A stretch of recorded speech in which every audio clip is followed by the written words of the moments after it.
Qu'est-ce qui nous reflète le mieux? Les photos ou le miroir? Parfois, on préfère se regarder dans un miroir et d'autres fois, on se préfère sur les photos. Mais pourquoi ces images ont-elles l'air si différentes? Et quelle est la vraie? Celle du miroir ou celle de l'appareil photo? Essayons de trouver la réponse ensemble. Mais avant de commencer, n'oublie pas de t'abonner à notre chaîne et d'activer les notifications afin d'être toujours le premier à voir nos nouvelles vidéos. Tu ne t'en rends peut-être pas compte, mais l'aspect psychologique joue un rôle important dans la façon dont tu perçois ton apparence, que ce soit sur une photo ou dans un miroir. En effet, c'est surtout lorsque l'on est chez soi que l'on se regarde dans un miroir, dans un environnement où l'on se sent libre et détendu. Tu n'as pas de maquillage, tes cheveux ne sont pas coiffés, tu es totalement au naturel. Tandis que sur les photos, on se retrouve habituellement dans le cadre alors qu'on est en territoire étranger, ce qui signifie que l'on peut avoir l'air plus tendu et moins préparé. On essaie de paraître beau et de se donner une image parfaite à partager sur les réseaux sociaux, si bien que l'on se met une certaine pression. C'est pourquoi, lorsqu'on se regarde dans le miroir avant d'aller à une fête, on voit quelqu'un de très attirant. Et le lendemain, en se voyant sur les photos de la fête, on s'aperçoit soudain du contraire. Clique sur j'aime si cela t'est déjà arrivé. La solution est peut-être d'essayer d'être plus naturel devant l'appareil photo, de ne pas chercher à se transformer complètement. Après tout, ce qui compte est de capturer l'instant. Un autre aspect important est l'angle. Personne n'a le visage tout à fait symétrique. Bien sûr, certains visages chanceux sont plus symétriques que d'autres, mais la symétrie faciale complète est exceptionnellement rare. Et c'est là que réside toute la confusion. Tous les matins, lorsqu'on se regarde dans le miroir, on se tient au même endroit en s'observant depuis un angle familier. Par conséquent, on s'habitue à voir notre visage sous cet angle particulier. Mais lorsqu'il s'agit des photos, on ne peut pas toujours se préparer au moment exact et à la façon dont la photo va être prise. Si bien que lorsqu'on voit le résultat, notre visage est très souvent très différent et peut-être moins attirant que ce à quoi l'on s'attendait. Si cela te dérange, essaie simplement de trouver ton angle idéal et de le travailler à chaque fois qu'on te prend en photo.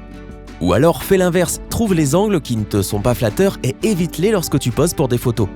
Plus tu en sauras sur la structure de ton visage et ses points forts et faibles, plus tu pourras travailler ton image.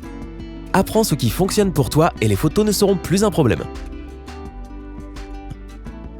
La balance des blancs influence également notre apparence sur les photos. Chaque type d'éclairage a sa propre texture, mais lorsqu'on se regarde dans le miroir, on ne se rend pas compte de cette diversité de textures. Et cela est dû au fonctionnement de notre cerveau. Il compense automatiquement toutes les petites différences et nous montre l'image que nous avons l'habitude de voir.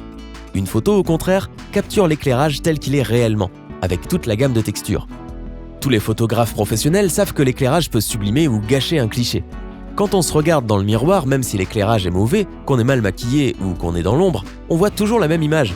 L'appareil photo, contrairement au cerveau, n'essaie pas de gommer les différences. Il nous fait voir nos traits avec un éclairage objectif. Donc la prochaine fois que tu vois une photo de toi que tu n'aimes pas, tu peux t'en prendre à l'éclairage.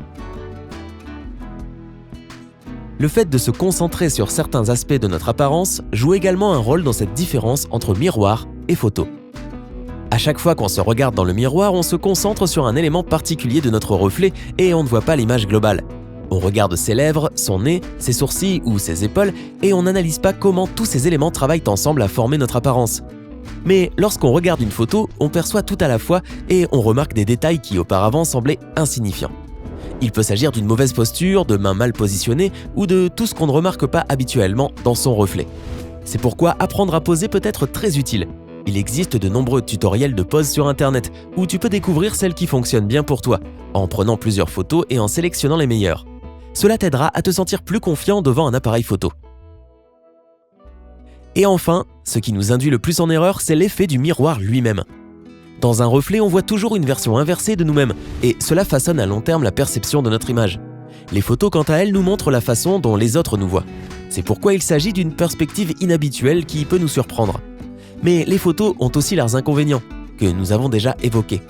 Mais alors finalement, qu'est-ce qui nous reflète le mieux, les photos ou les miroirs?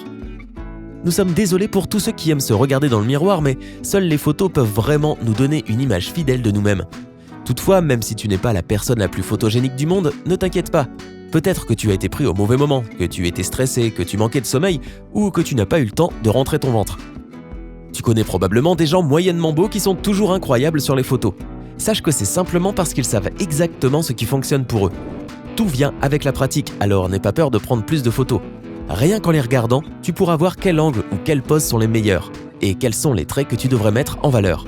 Prends le temps d'apprendre à te connaître et à connaître ton image, et tu apparaîtras toujours sous ton meilleur jour à chaque prise de vue.